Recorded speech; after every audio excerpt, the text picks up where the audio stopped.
Bonjour, dans cette vidéo, nous allons introduire une nouvelle symétrie qu'on appelle symétrie centrale et qu'il ne faudra pas confondre avec la symétrie axiale.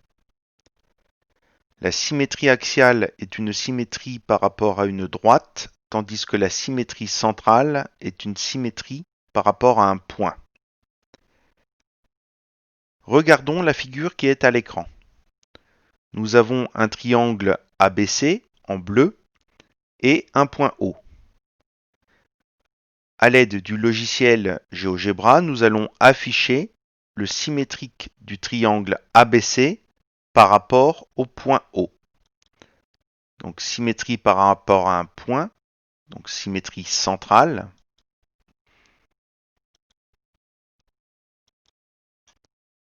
Et vous avez ici le triangle A'B', C', qui est donc le symétrique du triangle ABC par rapport au point O. Donc on va passer en rouge cette figure.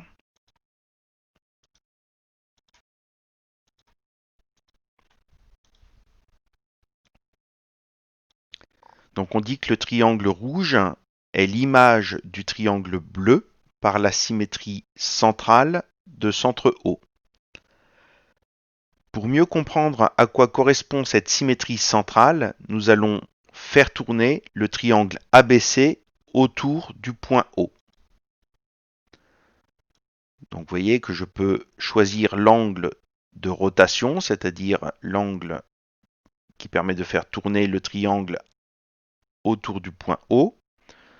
Donc là, j'ai tourné de 280 degrés et hop, jusqu'à 360 degrés, qui correspond à la mesure d'un angle qui fait un tour complet.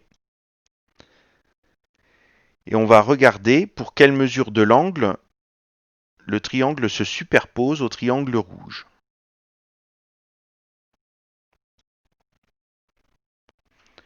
Donc on constate que la symétrie centrale revient à faire tourner la figure autour du point O d'un angle de 180 degrés.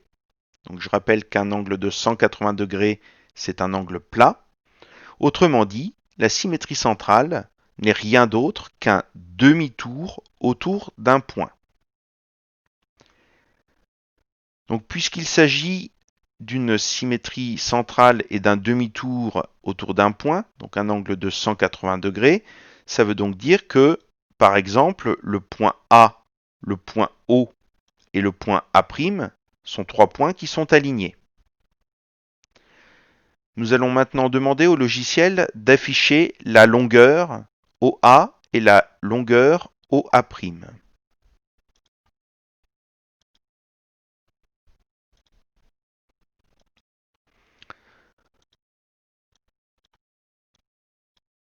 Donc sur la figure qui est à l'écran, la longueur OA est égale à 7,68 et la longueur OA' est aussi égale à 7,68.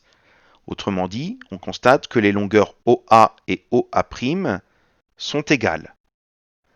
Alors toutes ces remarques effectuées sur cette figure vont nous permettre de donner un procédé de construction du symétrique d'un point par rapport à un autre point. C'est ce que nous verrons dans une prochaine vidéo.